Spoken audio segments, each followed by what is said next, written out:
आज की इस गहरी चर्चा में हम एक ऐसे विषय पर बात करने वाले हैं जो शायद हम सब की जिंदगी का सबसे अहम हिस्सा बन चुका है। हाँ, और वो भी बिना हमें एहसास दिलाए। बिल्कुल। तो आज का हमारा जो स्रोत है वो एक बहुत ही रोचक सिस्टम डिजाइन डॉक्यूमेंट है, एक किताब का अध्याय, और इसका विषय है एक चैट ऐप को डिजाइन करना। देखिए, जो लोग सॉफ्टवेयर इंजीनियरिंग या आर्किटेक्चर की दुनिया से जुड़े हैं, उनके लिए ये क्लासिक चुनौती रही है हमेशा से। हाँ, और देखने में ये चैट ऐप्स चाहे कितने भी सरल क्यों ना लगे, मतलब आपने मैसेज टाइप किया और चला गया, पर इसके पीछे का जो इंफ्रास्ट्रक्चर है वो उतना ही जटिल होता है। एकदम सही कहा आपने। और हमारा मकसद आज सिर्फ कोड या बेसिक सर्वर की बात करना नहीं है।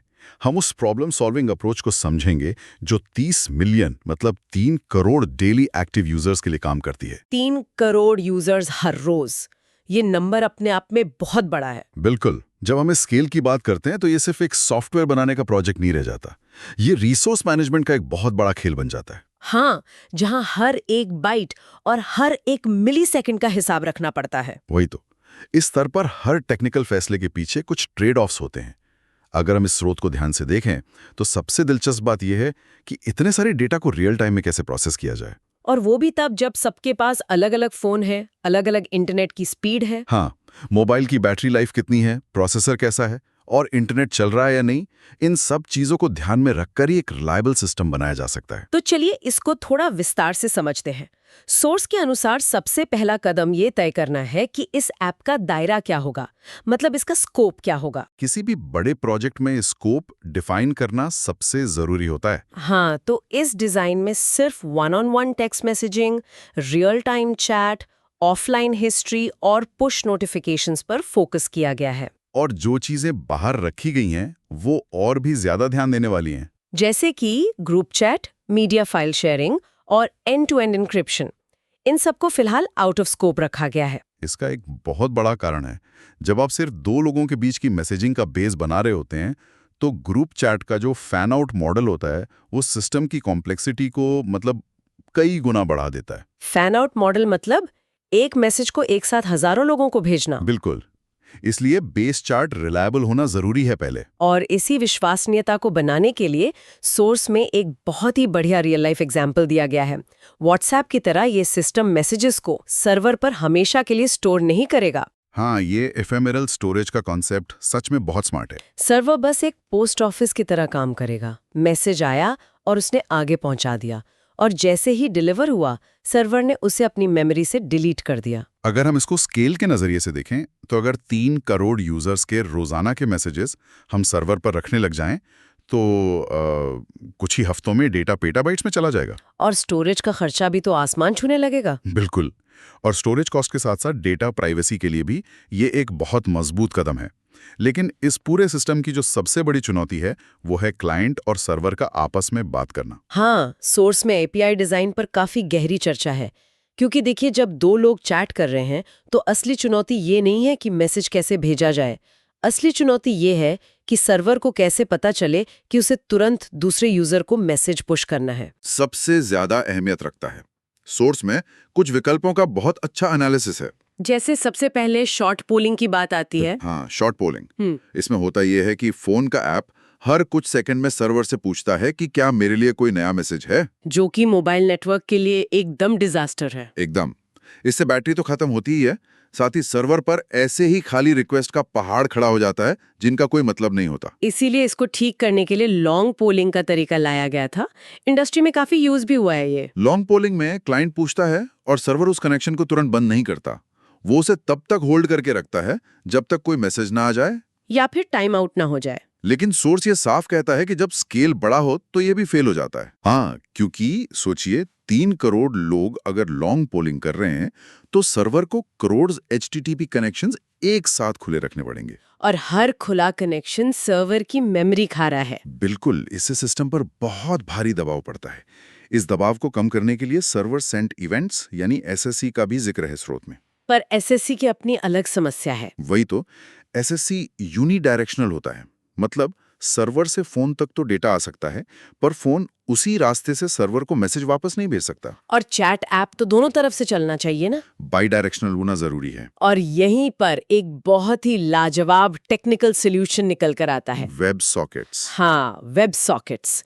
ये एक full duplex bidirectional protocol है। एक बार कनेक्शन बन गया तो दोनों तरफ से डेटा का आदान प्रदान बिना किसी रुकावट के हो सकता है। सोर्स में खास तौर से बताया गया है कि डिस्कॉर्ड और स्लैक जैसी बड़ी कंपनियां अपने रियल टाइम आर्किटेक्चर के लिए इसी का मतलब वेब सॉकेट्स का ही इस्तेमाल करती हैं। लेकिन यहाँ जो सबसे ज्यादा ध्यान देने वाली बात है वो ये है कि इन सब ने एक हाइब्रिड अप्रोच अपनाई है। हाँ, पूरी तरह से वेब सॉकेट्स पर निर्भर नहीं है वो। बिल्कुल।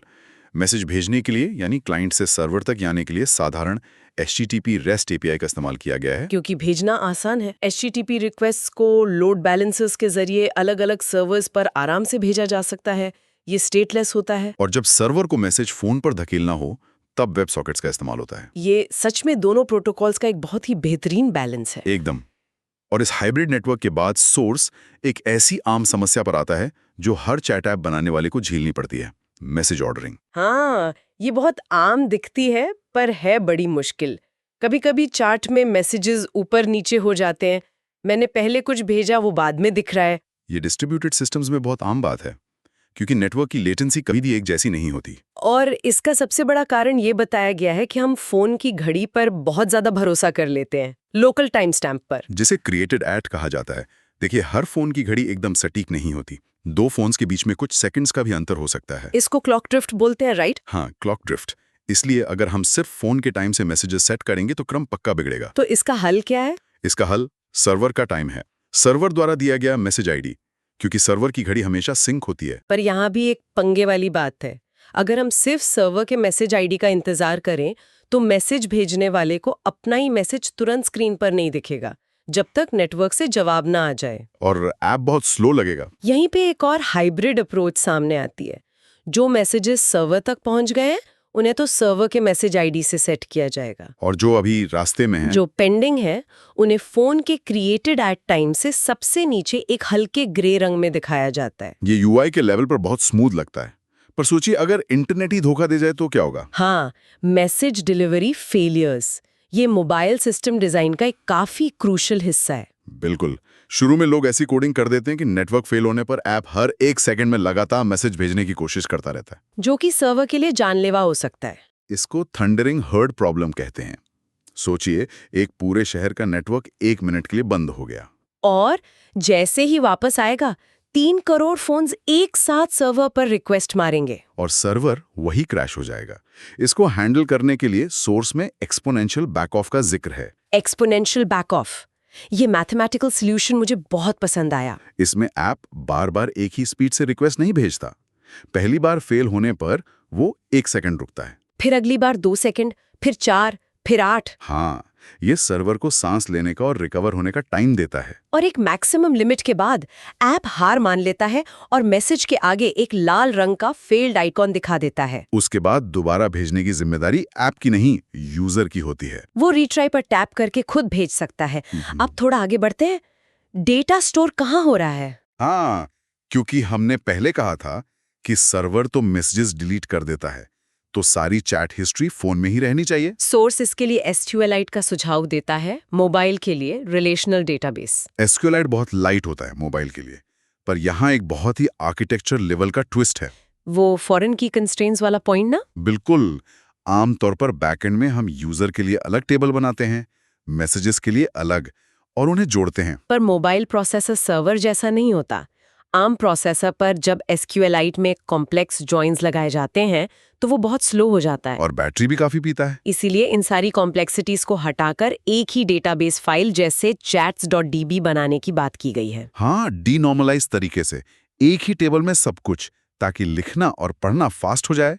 मोबाइल के हिसाब से ये बहुत प्रैक्टिकल अप्रोच है। एक चीज और जो मुझे बड़ी रोचक लगी, जब आप पूरी तरह से बंद होता है, मतलब बैकग्राउंड में भी नहीं होता, तब नोटिफिकेशंस कैसे आते हैं? ये काफी बड़ा जादू लगता है लोगों को, क्योंकि सर्वर तो फोन से डायरेक्ट बात नहीं कर सकता, तब वेब सॉकेट तो टूट चुका होता है। तो ऐसी स्थिति में पुश नोटिफिकेशंस काम आते हैं। हाँ, एप्पल का APNS और गूगल का FCM architecture. Chat server message phone को नहीं भेजता, वो एप्पल या गूगल के सर्वर को एक छोटा सा पेलोड भेजता है। और इनके जो सर्वर्स होते हैं उनका फोन के ऑपरेटिंग सिस्टम के साथ 24 घंटे एक लो पावर टीसीपी कनेक्शन बना रहता है, जो फोन का बेस ओएस हैंडल करता है, कोई स्पेसिफिक ऐप नहीं। इसीलिए तो बैटरी नहीं जाती ज्यादा। और जब पेलोड ओएस को मिलता है तो वो तय करता है कि स्क्रीन पर बैनर दिखाना है या ऐप को चुपके से जगाकर नया मैसेज डाउनलोड करवाना है। और ये इतना फास्ट होता है कि हमें लगता है ऐप हमेशा चल रहा है। तो इस पूरी चर्चा का अगर हम सार निकालें,